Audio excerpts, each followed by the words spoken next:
Hey, everybody. Welcome to this edition of Bird Brain 66 with your hosts somewhere over there in Twitter land, internet land is Andy Teague. Andy, say hello.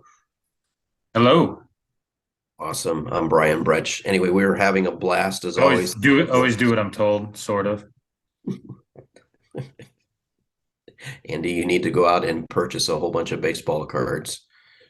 I've done that over the past 40 years of my or 45 years of my life, so that'd be nothing new. So Okay. Same here. that's why we're here today. That's right. So today we are having some fun. We are going to talk about the 1971 first edition and only edition of the Dell stamp book. There were 24 of these books produced for all 24 of the teams back in 1971, 600 stickers overall, 24 per team. And then there was an additional 24 All-Stars. And the All-Stars, there happens to be just one Cardinal player in there, and that is Bob Gibson. And in just a few minutes, when we're talking about the individual stamps in a minute, you'll see just the minor detail between the regular stamps that are in the book compared to the separate sheet of stamps that featured the All-Stars. So, Andy, with that, tell us a little bit more about what you learned about this set overall, how much it cost, and how you were able to. I guess we didn't figure out how to obtain it, but tell us how much it cost. Well, the interesting thing was, you could get this bad boy for 39 cents.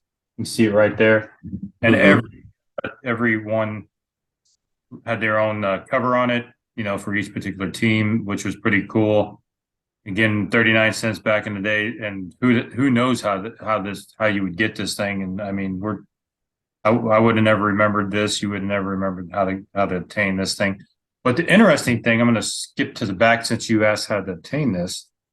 Apparently, you could send in as they say, use a self-enclosed envelope and order these things. But the interesting thing about that is they don't tell you how or provide you an address or how much it would cost to even obtain them. I assume it would be 39 cents, but also there'd be some kind of postage. And if you're setting things back in time, self-enclosed stamped envelope. Oh, there you go. Well, that this is for the Oh, that's All-Stars. right. That's the All-Star one. Yeah, That's the that's the bonus. So yeah, again, to your point, I don't see anything that must have so been a in. SAISI, a self-addressed stamped envelope, is how you got a lot of things back, and that's for every team that they produce this thing for. So it's actually a cool little book and very inexpensive. You still want to get one of these today, wouldn't cost you an arm. I should take that back because it depends on the team. Maybe a little Right. bit more pricey than others because the market drives everything. So, and obviously it won't be 39 cents. Right. But I'll start off with the first page because I don't have them busted down into individual stickers. As you will see, I'll get my finger off of there, my big meatball. So you can see that they included photos players from their previous teams in this book, so they could jam everybody on the current team on there. You see Bob Gibson down there. Brian just showed you the All-Star uh, picture, and you see Torrey, who had a monster year in '71. Obviously, won the MVP. Mike Shannon up there in the corner, longtime Cardinal broadcaster. So a lot of great players right up front on the first page. So getting to what Brian was mentioning, you see back here on the back, Bob Gibson. Brian, if you could bring your card back up or your sticker back up. The only difference in that is that it says St. Louis Cardinals on the back, and it does not when you actually have the perforated page from the team book itself. So yeah, just a minor little Yeah. tweak. And again, this one was sold with the other 23 All-Stars on that one sheet, and we just showed you that envelope. But Andy, before you get into a little bit more about that one particular page, you made a great point before we started recording. So I want to give you kudos to that and a little bit of coaching for people who might be looking for these individual stickers. You can buy the individual All-Stars as well as the other players, but Andy's advice was to go ahead and buy the entire book. Save yourself some money. I know the eBay sellers hate to hear that, but if you buy it all together, it's much cheaper to buy it in that format. So the other cool thing about this is they also put the photos that you just saw, the individual statistics on the next page. Go closed up there so you can see that they put those Joe statistics. Haig, Frank Lindsay, Laron Lee. Yep. So very, very well thought out product here back in the day. And so, and anytime that you can get a MLB sponsored and MLB PA sponsored product, so you get the logos and everything on, within the book. And I'll let you go ahead and go to the next page and Well, I'll do that, and then we'll just go into our fun about this one. So lots of stars again on this one because I know Carlton is on here. So Mike Torres, so sad to see him go. Jose Cardinal. Here we go. before that particular page, though, there's also another historical page on there about the National League. Yep. Awesome little cool drawing. Yep, some cool little tidbits out there. So whoever did this, put a lot of work into this thing. So very appreciative of that. So very cool. Yep. And we have talked about these some of these players before on the random Cardinal card of the day, either on Twitter, Facebook, or Instagram. Okay, just pull the Band-Aid off and let's get to it. You go. This one has made us laugh for a long time. So go ahead, Andy. I'll give you the props. Okay. As you can see that everybody has a actual photo on there except for one particular player. And that's Fred Norman. For whatever reason, they drew Fred in instead of getting some type, whatever it was, a photograph from spring training or wherever these, because it looked like a lot of these are spring training photos. So they could not find one photo of Fred Norman, but instead we get freaking picture. My wife actually looked at. Well, I was going to say my wife looked at this earlier. You know who she said that looked like? Lars Nootbaar. Look at that. That looks like. You know what? That's a great, Lisa. That's a great call. It is. I got to give her props because it looks like it is. They knew back then that Lars was going to be playing for the Cardinals today. So look at that. You get a past and present Cardinal within the book. So. Well, Norman and Nootbaar, they both start with N-O. So yeah. We'll try to make the connection there. But, in all honesty, I was looking up more information about the book, and there's a guy out there who has a write-up about the Cubs book and is complaining too about one or two players in there that, somebody just did some water or pastel colors and created. But the sad thing is I don't have it readily available now, but before we started recording, I did. It's like there is a 1971 Topps card of Fred Norman. So did Topps just run the market on the legal rights or the contractual agreement with Fred Norman and like a half a dozen other players and just say these Dell people, we don't care about them. If they want something, they got to do a stick figure or a watercolor. Well, that's what I didn't understand because it's sponsored by MLB. Right. I don't understand how they didn't get a photo of all these different players, but that's okay. We have laughed at this thing. I mean, it never gets old. I know that if anybody who's been around Andy and I enough, they know that we take things down into rabbit holes and are very juvenile and childish about several things. And this is the one thing that no matter what is going on, we can just stop whatever we're talking about and start talking about the 71 Dell Fred Norman. And whatever kind of a mood I'm in, I just start laughing because it's just, I mean, what do you tell that guy? What does he tell his grandkids now? Yeah, I'm on a Topps card and all that, but hey, look at Grandpa Norman in the 71 book. Well, he'd be looking like his look like Lars Nootbaar. It's just incredible. It's yeah. And if you put yours back up too, another great thing other than the Fred Norman portrait there is that on this particular page, you'll see Lou Brock and Steve Carlton. So the other cool thing is you got some Hall of Famers that are actually in this book. So as a point, first page we had Gibson and Torrey.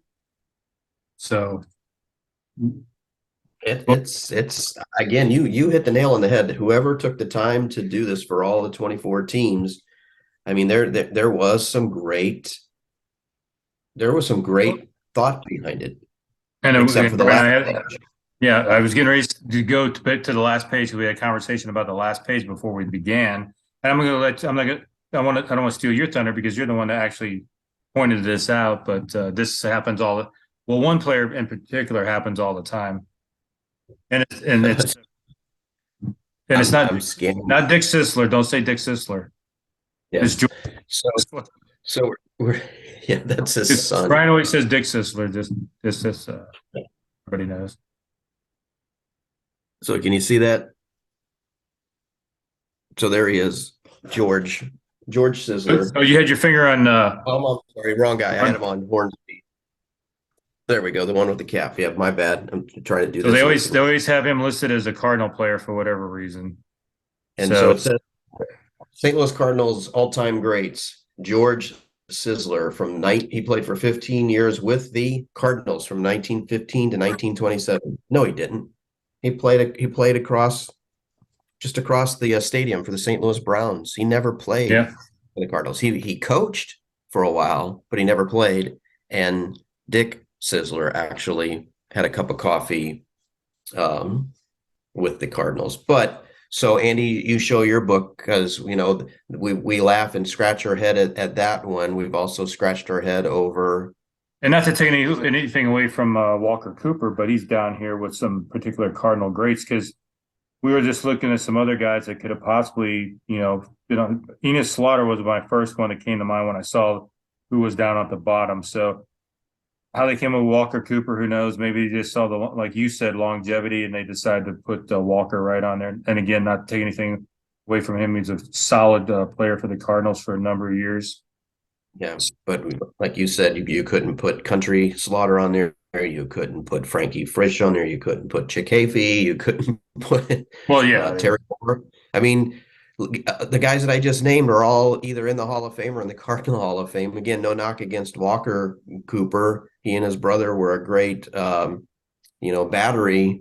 for the Cardinals for a number of years, and one of the only batteries that, brother teams to be a battery for a World Series team. But come on, not Walker Cooper in this book too. I mean, there's at least four guys that I just mentioned. There's probably a handful of other folks that, just off the top of my head from that era that could have been in here. So no rhyme or reason, but again, the George Sisler one is the most puzzling. And Andy, you finish your point on some of these sets from like the 90s and the 2000s when they're putting together like the all Cardinal team sets. Yeah, and for whatever reason, you see it all the time. They're including Sisler as a Cardinal again when he never had playing time with them. So it's a head scratcher. But I want to go to highlight one more great thing about this book, and it's on the back cover. Is you have the 71 schedule. So there you go. So very cool. Little product, made back in 1971, also copyrighted in 68 and 71 both. So that's a little puzzling, but maybe they intended originally to set this thing out in 1968. Who knows? But love it. Got some cool little artwork in it, some cool photographs, and then some funny photographs as well. So it's go out and get one of these things because it's entertaining. I always like. To me, baseball cards are like telling a story. So I love reading the back of them. I always think people should take the time to read the back of cards because take out a team set and flip it over and look, and you find some pretty interesting, sometimes funny facts about different players or situations and ball games and things. So that's what makes this hobby so much fun. Again, great take on your part because I think some people just collect, especially now, because there's all the one of five or the one of one, or they've got the piece of a bat or a piece of the cap or jersey. That's all fine and dandy, but again, yeah, you can find all sorts of nuggets of information. Like you just said, and one of our random Cardinal cards of the day here recently, we featured the Kellogg's cornflakes card of Ozzie Smith, and he's in the Padres uniform. And I posed the question, now, is this a Cardinal card in your collection, or is this a Padre card in your collection? And when you flip the card over on the back, it says St. Louis Cardinals, Ozzie Smith, St. Louis Cardinals, and it has a logo on it. There were a number of people on our Twitter feed that responded, I never realized there was the Cardinal logo on the back of this card. So I probably forced a bunch of people who are who collect Cardinals like us to go out now and pick up the Ozzie Smith Kellogg's card from 1982, because that's when he's in the traded set. And anyway, so we should wrap up. us up. All right, everybody, thanks for joining.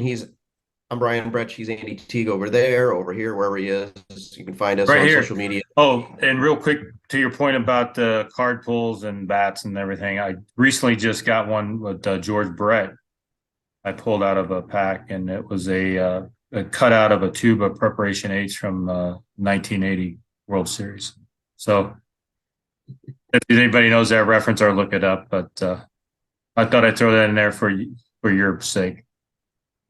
Made me laugh. Thanks, everybody. All right, thanks.